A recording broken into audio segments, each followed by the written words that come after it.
Hello, everybody. Thank you for being here on this April Fool's Day. I want to wish my niece Ellison Ray McMahon a happy birthday. One of the best April Fool's presents we ever got in our household. But today is also an important day as we talk about the census and some of the rollout. The census is a critical process to our community, and now many people have some time on their hands. They're looking for things to do. We need to get you to participate in the census. So saying that, I want to welcome Mayor Walsh, who has some comments on this topic. Mayor? Thank you, County Executive. So earlier today, the County Executive and I made history. We issued our first e-proclamation at our first WebEx press conference, but on a very important topic. Today, April 1st, is Census Day in Syracuse and Onondaga County and the entire country. And the current COVID-19 pandemic literally gives us a life and death example of how important the census is. So many of the resources that we're turning to now to help people, whether it's feeding our young people, helping our homeless population, so much of that comes from the federal government, and the way in which the federal government determines how much of its resources is allocated is based on population. Look no further than the most recent stimulus package. Cities with populations of 500,000 or more received direct aid through the stimulus package. Now, thankfully, despite the fact that Syracuse is well below that number, we still did receive funding through the Community Development Block Grant program and a few others. But again, our population drives so much of our federal resources, and that is why we need to have an accurate count. People ask me every day, what can I do to help during this crisis? What can I do to help people? I feel so helpless. What every one of you can do, whether you're a member of the media sitting in this room or you're a resident of the city of Syracuse or Onondaga County sitting at home, you can fill out your census right now. It literally takes 10 minutes max. I did it a few weeks ago and did it in probably less than 10 minutes. You should have received a mailer at this point, which gives you an access code to go online. The website is 2020census.gov. You punch in that access code, you log in, you go through a series of questions. Again, you're done in likely less than 10 minutes. I've not only received my first mailer, I've received a reminder. So many of you have received that reminder as well. Again, don't wait any longer. This is a way that you can help right now to make sure that our community has all the resources it needs to fight against this pandemic and literally save lives. If you have not received the mailer or you don't have access to the internet, you can do it by phone. The number is 1-844-330-2020. Worst case, you can wait until the questionnaire is mailed to you, but again, don't wait. If you can help it, if you have extra time on your hands, do it right now. Literally, lives are depending on it, and there is no better way that you can help all of us than by doing just that. Thank you very much.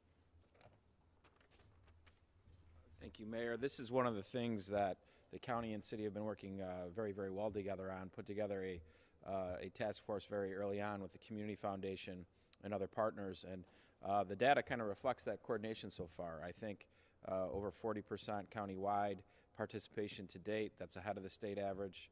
Over 30% from the city of Syracuse specifically. That's ahead of schedule too when you consider some of the parts of the city that haven't really factored in yet, the university neighborhoods where a lot of our students are. So those teams are doing great work, one of the many areas that your local governments work together every day on. So let's get into some of the numbers. We currently have 277 cases. That's up from 249 yesterday. 28 new cases. 27 individuals are in the hospital. 14 individuals are critical. Sobering data.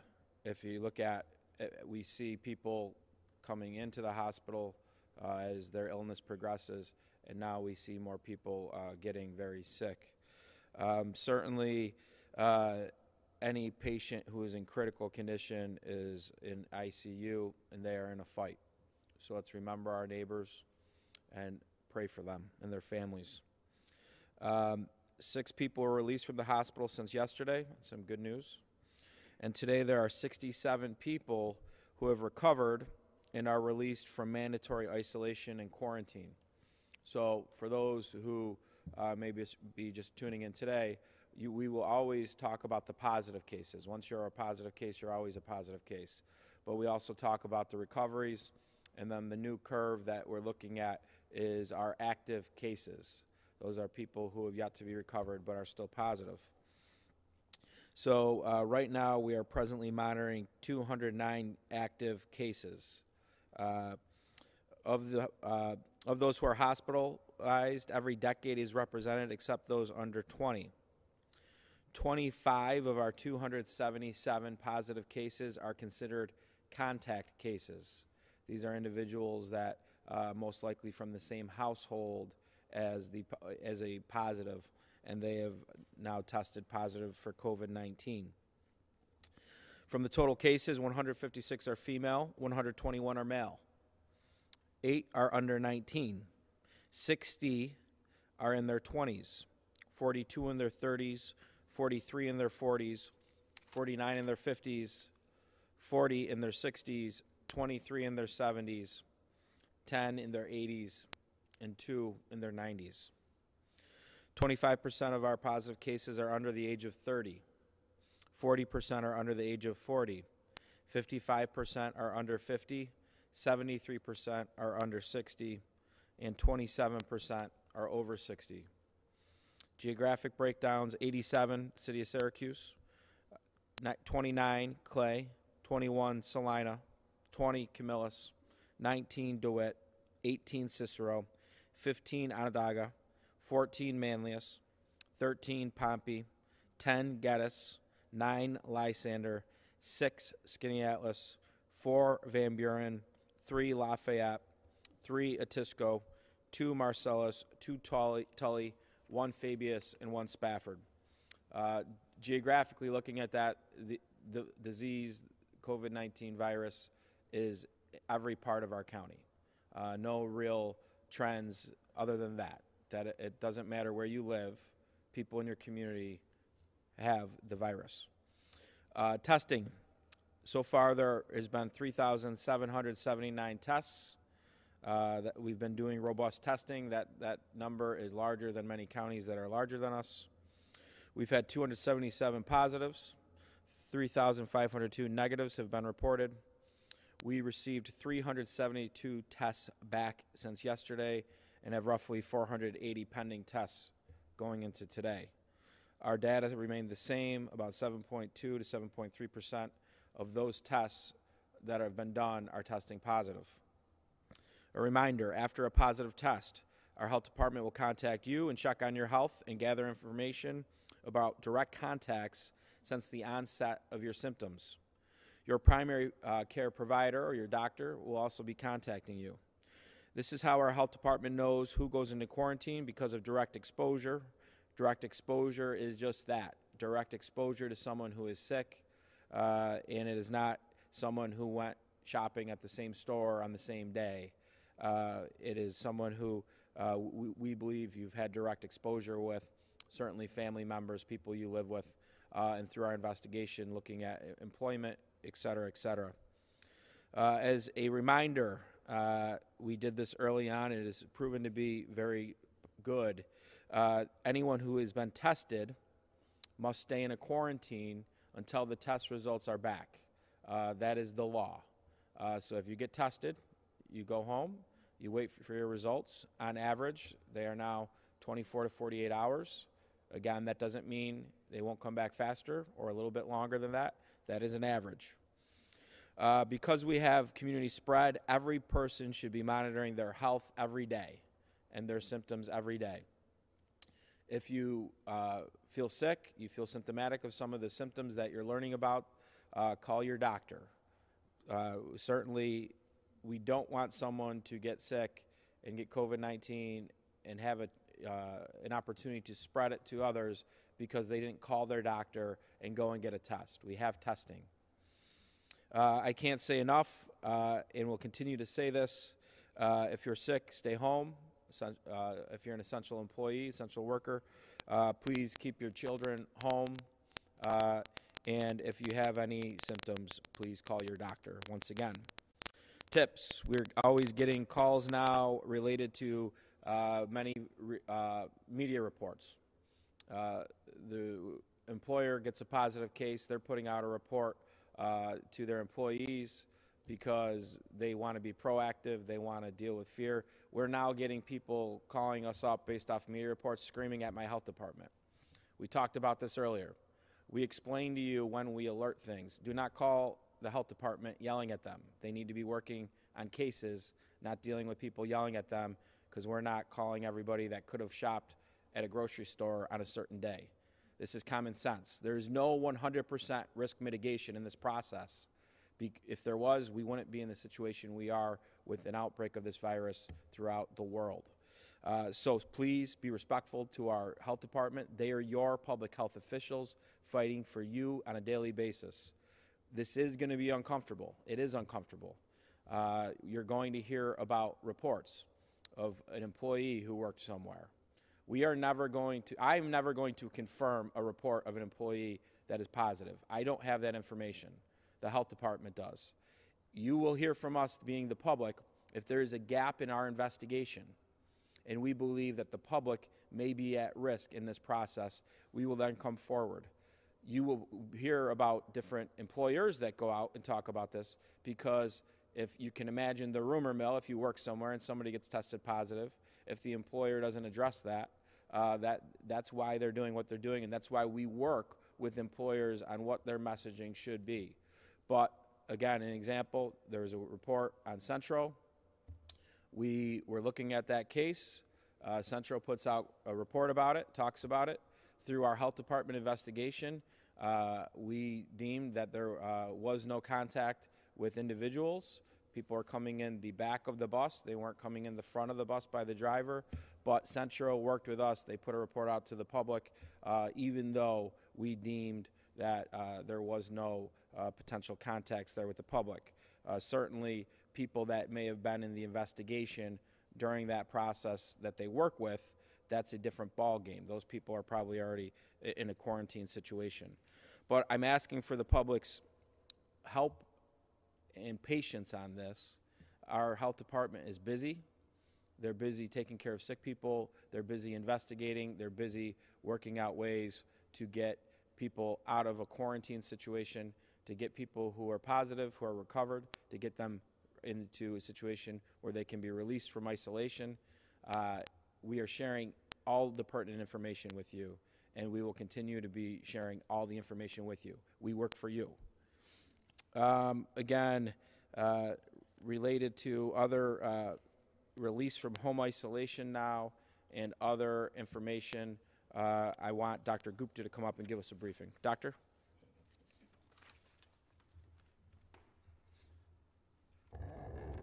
Good afternoon. Thank you.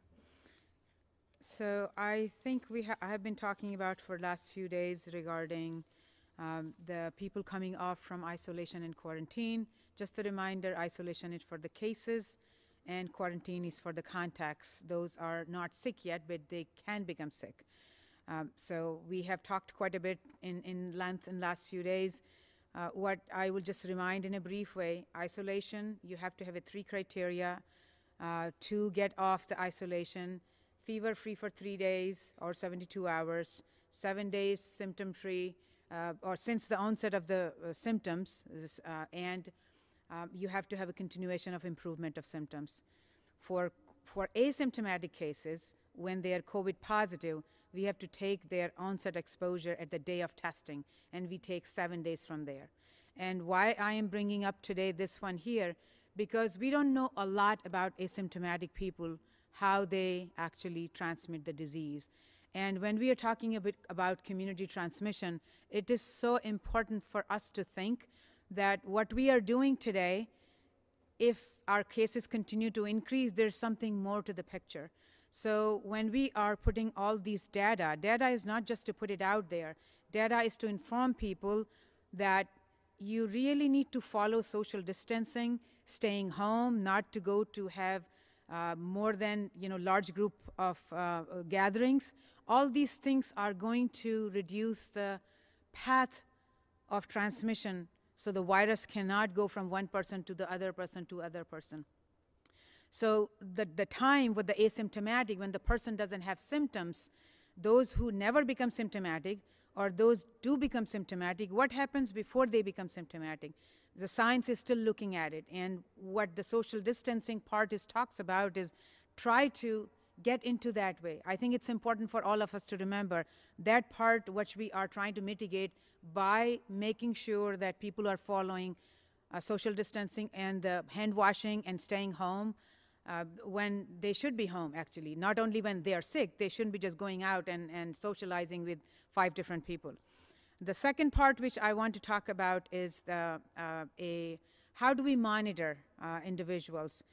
The expectation in real world, in an ideal world, I wish we could contact every single person every single day, but the way our cases and number of cases are increasing and number of people are in the quarantine are increasing, it's not humanly possible for us to contact every day like 500 to 600 people, right? It's not feasible. So we prioritize those who are individuals who have underlying medical problems. As we talked about, what underlying problems will be: diabetes, heart disease, lung disease, cancer, obesity, asthma, all those who we feel, or elderly who are living alone, who don't have much resources and may get lost in this path. So our priority is to contact them on a regular basis. However, we want to use the technology to reach out to them. And I did mention something yesterday was texting, and I'll just talk briefly about that, how that works. So New York State's message and monitoring system, that's called NYSMMS. That's a system in which what we do is during the investigation, a nurse puts the information together and asks for the mobile number, which we get that information from the patient, and ask their permission if you would like to be enrolled. I wish everybody will get enrolled in that messaging system. Once enrolled, New York State MMS sends the initial text to the patient, which receives, "Thank you for providing your mobile number. As we discussed when you talked with the county health department, NYS MMS would like to monitor you for illness. Do you agree to receive and respond to text messages from NYS MMS?" And they say carrier charges may apply. That's a standard text you will get when you go to doctor's office and they say, reminder, I have received it when I go for my dentist appointment or my primary care or GYN appointment. That's the similar thing here. They're trying to use the technology, and you have to say yes to respond to yes, and people sometimes say no. So I wish people will say yes to that. Why? Because based on your isolation and quarantine time, what we do is that it will go for either 7 days or 14 days.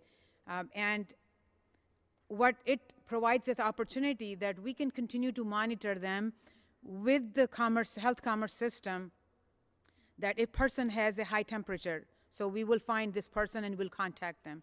So this gives us opportunity to screen individuals who we should be contacting, who we otherwise feel they are healthy.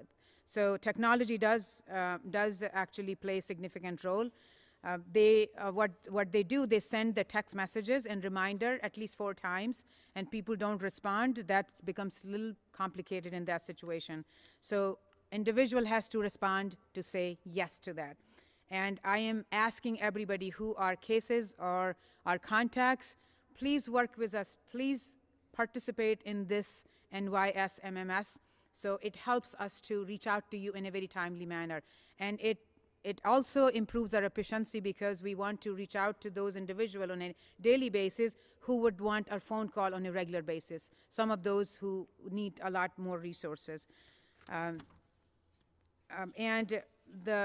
again, just to reiterate the fact that we continue to work through each and every investigation. Those people who work in some place, whether it's a health sector, whether it's a grocery store, whether it's a transit, They all go through the same series of investigation, and we work with the employer, we work with the supervisor, we work with the individuals, their friends and family, try to have the whole picture of how the virus from one person can be transmitted to the other people depending on what the stories we get. And we put all together, and that's how we do the public messaging. That's how our work functions. Thank you. Thank you, Doctor. Again, and not everybody watches every day, but our strategy was early on as a community to make decisions to build up and maintain our healthcare infrastructure so that when we got to this point, sick people had sick beds and there wasn't a community spread due to people going into the emergency room and spreading it. And many of the things we've done have allowed that. We have done more testing than most communities in New York State when you look at the situation related to how many positive cases we have from a percentage standpoint. We are in a position now where we're almost 24, 48 hours away from real data, and hopefully as technology and tests come out, we'll be able to get to that point. We want to test, identify positives, identify quarantines, and then we work on recovery with those individuals. But what do we do in between? We have to social distance, and that's what we can do. That's our answer to this. And so our community was graded as a B. We talked about that yesterday. I know many of you tweeted out that. Trish, I think you're doing some great live tweeting yesterday. But when you look at that B as a community based off of cell phone data and how it moves compared, we got to do more. We have to move higher. Many of these new cases, as the health department has started their investigation, they're seeing some trends that these are more not 20 or 30 people hanging out, but maybe 5 to 10 people in a gathering, and that's really something that needs to be taken seriously. We need people to kind of stay home. We need them to have their kids stay home. It's tough. This is very, very tough. As a parent of 3, I understand how tough it is, but we need you to do that. We have to get to a spot where this curve flattens. How we do that is social distance, identify those who are sick, identify those who are at risk. So thank you for that. A couple numbers before we'll take some questions. If you're in a situation where you are symptomatic, you don't have a doctor, you don't have health insurance, please contact the Upstate Triage Hotline, 315-464-3979. Our seniors, healthcare workers, and adult nutrition line, 315-218-1987. That's a line if you are having an issue getting some supplies, getting a meal, you need a meal. If you're a healthcare worker, you can't get to the grocery store and you need some basic supplies due to your shifts, and when you go there, they're out, please let us know, and so we can help you. Again, we've extended our Child Care Solutions daycare program for the month of April for our essential businesses that are open, including our emergency providers and healthcare workers. These are daycare slots that are there for you, 315-446-1220. I want to thank the media for all the reporting you're doing on the PPE emergency management supplies for our healthcare workers, our first responders. You're starting to see many different people who are working, interacting with the public with the masks, the N95 masks on. There is a shortage. If you have a business and you have some of these, please consider donating them to us. Our number is 315-435-2525. And again, volunteering, our volunteers are one of the great stories throughout this process in our community. Please contact Volunteer CNY, 315-428-2229.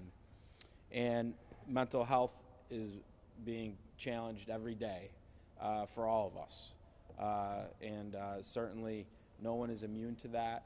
If you need help and you need to talk to somebody and you don't have that help available in your own lives or your own doctors, please consider contacting 211 so that you can talk to some mental health professionals there to help you get through what are really uncharted and unprecedented times. And nobody should be embarrassed if they need help.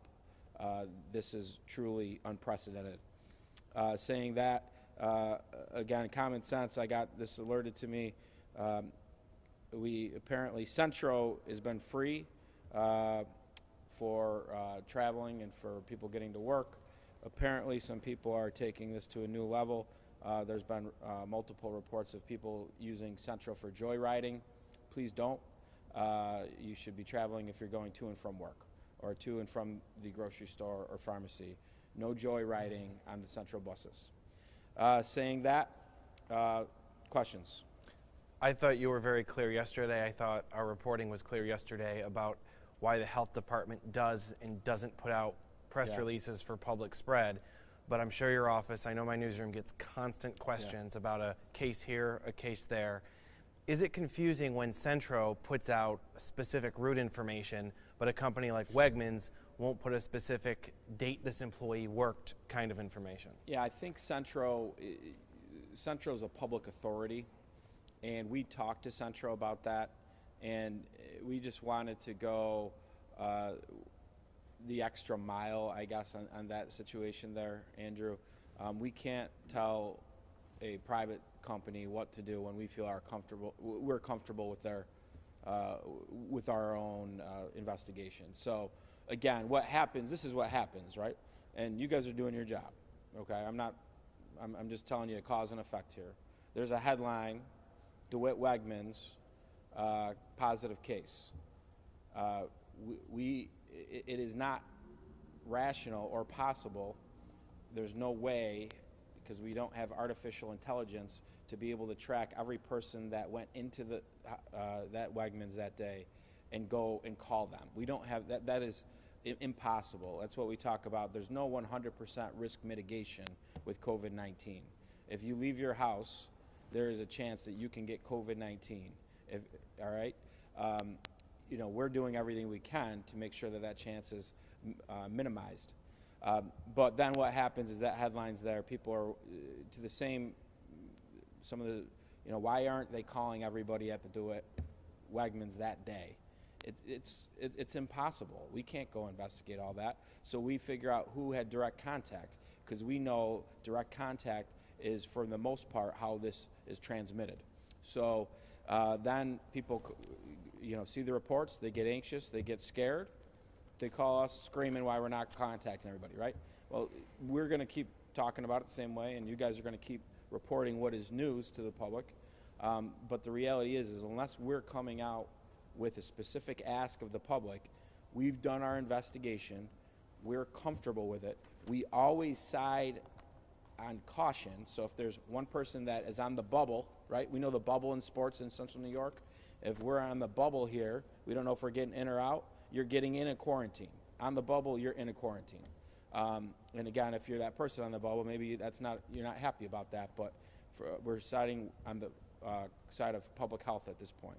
Would you reiterate why the public should trust the health department's investigation? They're clearly educated in this. They know what they're doing. But it's up to them to decide who's a direct contact, who's not, and put out what they need to put out. Yeah, so these are public health officials. And I mentioned this yesterday. I'll reiterate this point because sometimes people think, well, they work for the politician, and the politician, you know, what if they're not being honest with us and giving us information? Well, our public health department, our commissioner, Dr. Gupta, she gets a 6-year contract. And she goes through a process where I say, I want Dr. Gupta to be our doctor. That she then gets vetted through the county legislature. Then there's a 6-year contract. Dr. Gupta is still a department head, but her job is the public health. I can't say to Dr. Gupta, you don't have your job if you don't do your job a certain way. Now, other people, I can say that, you know, but not Dr. Gupta, okay? So her job is strictly public health. Sometimes the public health is at odds with what the private health sector is saying or wanting to do. There was a lot of elective surgeries being done in this community until we put a push saying don't do it anymore, and we put it in for an executive order. The private sector health is saying, I want to do elective surgeries. We didn't want them doing elective surgeries because we needed their PPE. So sometimes you even have those two conflicts within the healthcare system. Dr. Gupta and her team's sole goal is to keep the public healthy. They work directly for the people of Onondaga County. Ryan, can I ask a couple of questions about social distancing? Sure. You just mentioned a problem of people joyriding on Centro. Yep. Can you give me a description of such an instance? How many people are we talking about? How do we know they're joyriding? For it to be on my briefing here, Tim, it's not one example. So I don't know how many examples, but it was reported to us through Centro that they have a problem where people are taking advantage of the free bus service, and they're going on and they're not getting off. They're hanging out. Groups of people? I don't know if it's groups all together or multiple people on different buses doing the same thing. Okay. Yeah. And Dr. Gupta talked yesterday about what she, I think, is seeing as a spread of cases based on people not social distancing. And Yeah. she talked a little bit about house parties. Again, without violating anybody's privacy, is there an example of case that has been traced? Let me give you some examples of things that are now, that we get questions on that put the public at risk and they don't even realize it, right? So play dates with kids, that puts people at risk, whether it's the adults interacting or the children interacting. I got an email about a neighborhood, right? I'm not going to pick on the sport, okay, but there is a neighborhood sporting event where adults are playing with kids, right? Mental health. People want to get outside. They want to play. There is a difference between a household, a brother and sister, like my son Jack and my daughter Maddie, shooting hoops outside. They're in the same house, right? If one of us is in a situation, we're all in a quarantine, right? And then with Jack and Maddie playing with the next door neighbor's children or playing with their friends in the neighborhood playing a sport, okay? So there's differences between your family doing things in your backyard or front yard and you doing that with everybody on the block. And I think we all see a little bit of this as we go around town. Yeah. We see kids shooting hoops, or we see people hanging out together. I'm just wondering, is it possible to cite a particular case where a play date led to... We can't in specifics talk about that right now, Tim, but we have more and more concerns of what are innocent human-to-human contacts that are just kind of being overlooked overall. And I think we're giving specific guidance. We're getting a lot of complaints about people, and this goes to the point earlier, people calling up and yelling at us about you need to call everybody in this Wegmans and you need to do this or that. I got people, first off, how many people in that grocery store, how many kids were at the grocery store? How many of those kids needed to be there and could have been home, right? That's one of the things that, in my own family, we would love to take the kids out to get them out of the house, but you can't. You can't. You got to keep them home. And one of us goes to the grocery store, not two of us. So these are things, we hear the same thing at Lowe's and Home Depot from employees, right? And from managers saying, like, we hear you're saying this, is there any way to enforce this? The reality is there's really not. That's where we need to use common sense. It's very hard to enforce people's behavior when they're allowed to go to essential businesses. But if everybody uses common sense and we thin these things out, we thin these scenarios out, we're going to get to our curve and flatten it out faster. Would you be able to talk about the supply chain a little bit? I know some people are still having trouble getting toilet paper, Clorox wipes, or hand sanitizer. We had a few people call in today. Would you be able to talk about that and when you think, stock might be up? Yeah, I think overall the stock is up. We have a weekly call with our supply chain folks in food at our grocery stores. I think it's better, but you still have people, I don't want to say hoarding it, but they're buying as many as they can whenever they go, right? And so I get it. Uncomfortable items that are missing in your house, that can be a mental health challenge, right, when you're out of certain items in your house. But I think overall, the initial surge of demand has gone down. There's still a high demand, but our weekly call is telling us we're okay. We still got supply chains. What we've been doing is we've been going and working with other partners on toiletries and food and helping supplement some of that with our seniors and our healthcare nutrition line. We're doing that. We have some other partners that have helped the community in the past that we've reached out to on these types of items as well. So hopefully we'll get help there. But overall, it's not as bad as it was, but it's still problematic.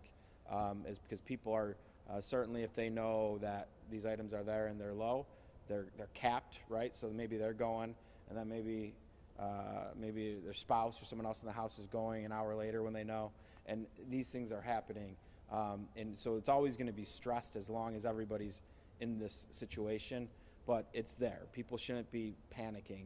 Our supply chain related to food and other items is there. Ryan, the 7 confirmed cases at St. Joseph's Health are system-wide. Are you in touch with the leadership there as to if these are healthcare workers on the front lines or support staff or a combination of both, and if patients with COVID-19 are the ones spreading it? Yeah, Andrew, so each hospital has infectious disease control teams, and these are heavily regulated, and they can go into their own plans, but certainly one of their mandates, and St. Joe's tests temperatures of employees every day before they go in, right? So do the specifics of these cases, I don't know them, right? It could be as innocent as all 7 of them came in, they tested with a fever, they went home, went and got tested, and boom, and they came in with symptoms that day. They didn't even know they had symptoms, right? So you would really, and that's something that they would have to talk about. But I think overall, right, this week we have bus drivers who can get sick. We have people who work at essential businesses who can get sick. We have people who work at nursing homes can get sick. People in nursing homes can get sick. People in independent senior living can get sick. People in hospitals can get sick. And that's our point, is everybody can get sick. So how do we mitigate this risk? And we're giving you the best practices that we know how and are continuing to talk about them every day. And we're highlighting the very few cases of bad behavior so that people stop that. And we try to highlight the multiple cases of good behavior that our community is doing as well. Are we aware of any hospitalized patients spreading it to a doctor or a nurse or hospital staff member? Yeah, I don't know specifics on that.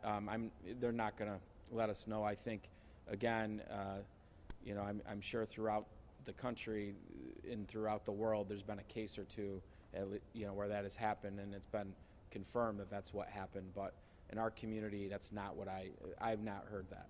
Ryan, do you know, is there a backup for the hospitals if they get to the point where COVID illnesses are depleting their staffs? Yeah, so we would do, and the 300 plus volunteers we have in our health department, we would certainly look to backfill.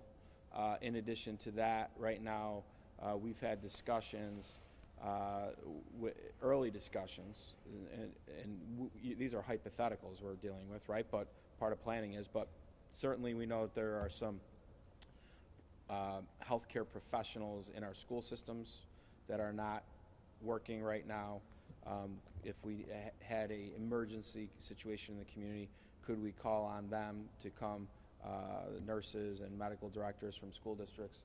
There's infrastructure here that we have that could get plugged into in the event that we needed to. We're certainly not there or anywhere close, but those are things that Dan Weirs and the emergency management directors at each hospital talk about every day.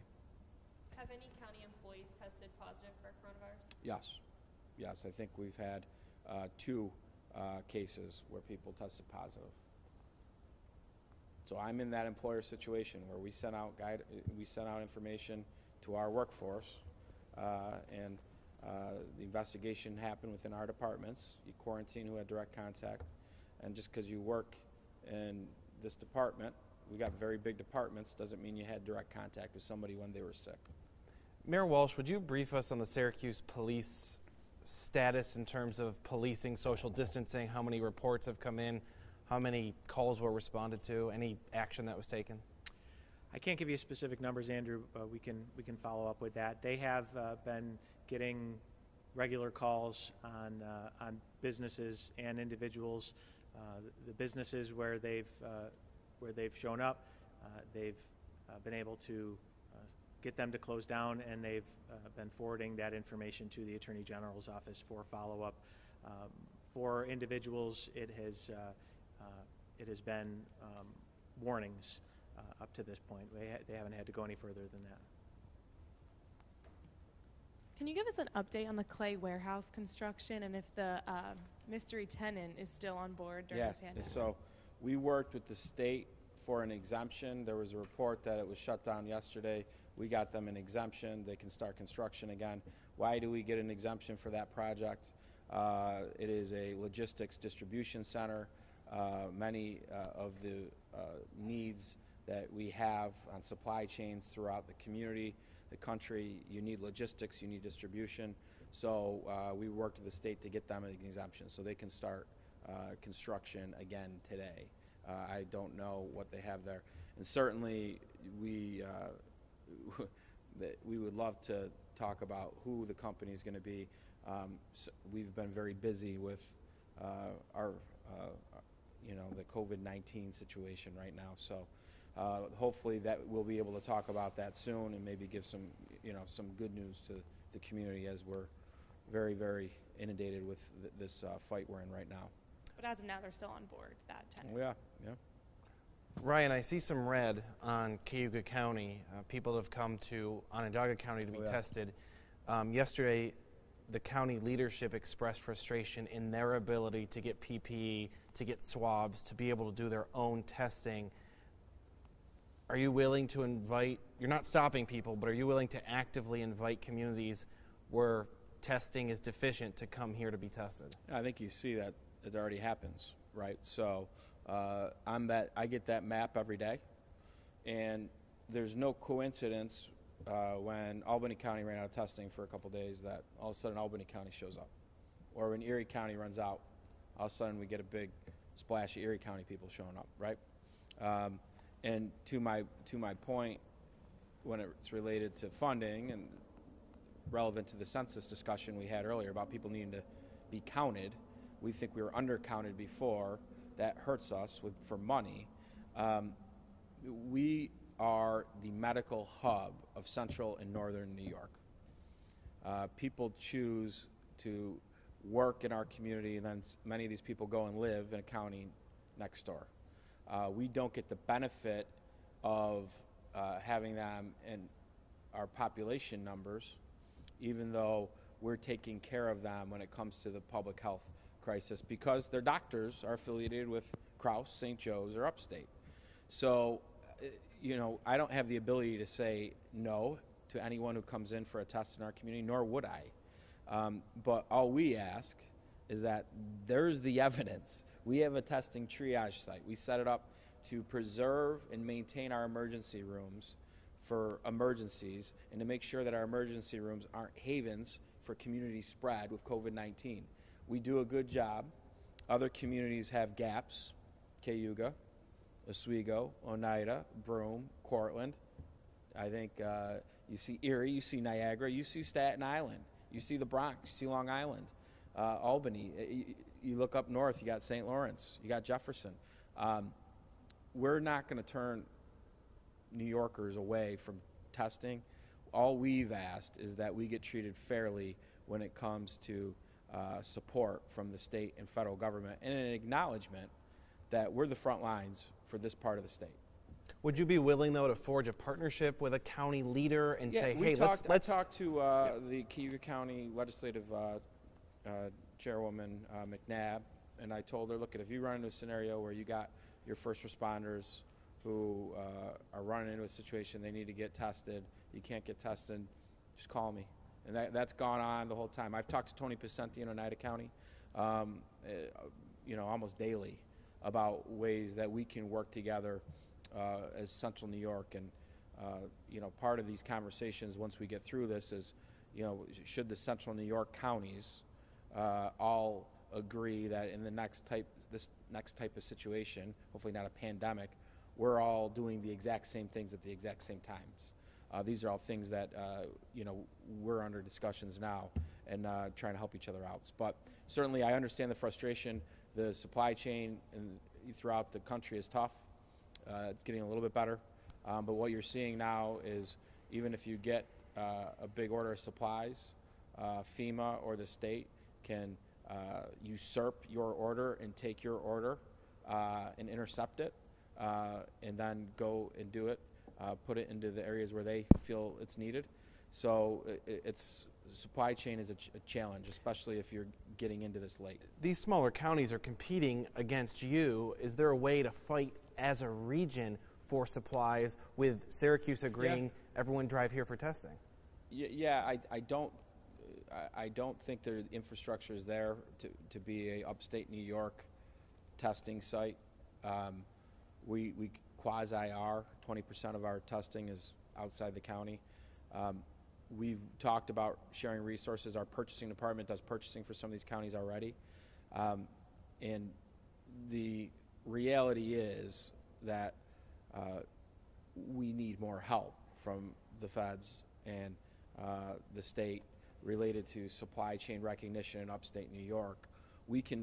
Most of these communities are at the early stages of this, and they can really get ahead of this with testing, and you can really flatten curves in some of these counties pretty quickly if you can identify the positive cases. So I think because it's so bad in downstate and the resources are so needed there, some of these upstate communities haven't gotten what they need to really flatten it right away. And so I feel their pain. We're helping where we can. We'll continue to help, and we think we really are kind of doing a lot of the work for the whole region. Certainly when it comes to in the event of ICU beds and that type of infrastructure, certainly our hospitals will be carrying the load there. Do you have an update on Central New York doctors that might be called to go downstate or go to other regions? Yeah, I mean, you guys, people are reporting about the VA, right? The VA is its own system, so the VA brought some nurses down to some of their other VA hospitals, I think. I read that. I think our hospitals are in conversation with the hospitals all the time. The reality is we have 277 cases. We have more people getting hospitalized. We have more people leaving. And we have more people in ICU beds. We don't really have doctors to spare. We've built up an infrastructure here that I think in the event there were some patients that went from downstate to Albany Med, if there's problems in the Capital District and they need to help, we believe that it's better to just send other people who have other ailments than COVID-19 if you're traveling. It's just, if you think about it, putting somebody in an ambulance and driving for 4 hours or 2 hours or 3 hours with COVID-19 probably isn't the best practice, but that probably will happen in some situations. But we think that the surge is going to move up from community to community, and if we have capacity, we'll certainly be able to help in that. But we've always said we need our medical professionals and our infrastructure in place and functioning for Central New Yorkers and Northern New Yorkers. And then if there's capacity, we will help out any other region in the state. Have you had any requests yet to take patients from outside the area? I think you're seeing, Tim, government has not requested that, but what hospitals are seeing are people from these regions calling and inquiring about, if can I come and do this surgery here or that surgery here from other parts of the state. So hospitals are receiving inquiries from patients, and there's certainly conversations with other hospitals in other parts of the state, checking in. How you doing? What kind of, the inquiries are being made, as I'm sure in various parts of the state, they're looking at various scenarios and looking at how they could potentially plug different gaps. So we may not be very many days away before some patients come here. I'm not saying that. I haven't been. What we've asked. Our hospitals are working with us, and we've asked the state if there is an official ask via government on our hospitals to work with our emergency management department because we have a plan. And what you're asking us to do will impact the plan for Central New York and Northern New York. So work through that chain, not just go directly to the 3 different hospitals. And that's what the 3 different hospitals want to happen as well. Have you had any of your ventilators or other equipment usurped? No. No, not mine. Not ours. We got ours. But I think some of our other PPE orders may be in limbo, let's put it that way, that we put out. We don't know if they've been usurped yet, but they're in limbo, depending on what you have. But there's more players coming into the space each day. Tessie was here yesterday. Tessie's making the surgical plastic masks. Now we put a 30,000 mask order in. We know that we're going to get those on Friday, or I believe they start making them Friday. We'll know we'll get them next week. And so the more players that come in, especially if they're local, we feel more confident that when we put an order out, we're going to get the order. We know them. We know where they live. Other questions? We've heard more and more about the FDA granting emergency approval to some of these fast Yeah. kits or Yeah. machines. Are we any closer to getting that technology? We're intrigued and we're looking at it. We looked at the Abbott test kit. Looking at does the medical community feel confident with what the results are? B, what kind of capacity can you get and when can you get it? But certainly, and then what does it cost? But certainly, if we were able to get a large amount of tests that could tell us within moments if somebody's positive or not, we would certainly look at adjusting our strategy for how we're dealing with this. We would love that. We would love to have that opportunity. This is my mom's favorite part of the briefing, Ryan. Yes. What's the good news? Well, we love your mom, Andrew. And the good news is this. We've talked about throughout this process that different things happen in the community and you have different needs that happen. And one of the things that we're getting a lot of feedback from is, when people are now going into the hospital, there's visitation rules and there's people they don't want to be there. They're not there because they want to be there and they can't see their loved ones. And technology becomes a tool if you have it and a resource, but it's an impairment to be away from your family if you can't. And with kids and loved ones and with babies being born and everything, and life's still going on, there was an outreach from our hospitals, and there still is, for if you have your iPhones, that iPhone 4 or the newer models, that if you can donate them to the hospitals, they can then use them for their patients to use FaceTime families and stay connected and really help with their mental health. So we received this request. It just happened that our sheriff's department and our emergency management department had a surplus of iPhone 4 Plus. And so I want to thank our sheriff's department and emergency management departments for giving our hospitals numerous iPhones that will go directly to patients so they can stay in touch with their loved ones and help them through this process as well. So Andrew, that's some good news.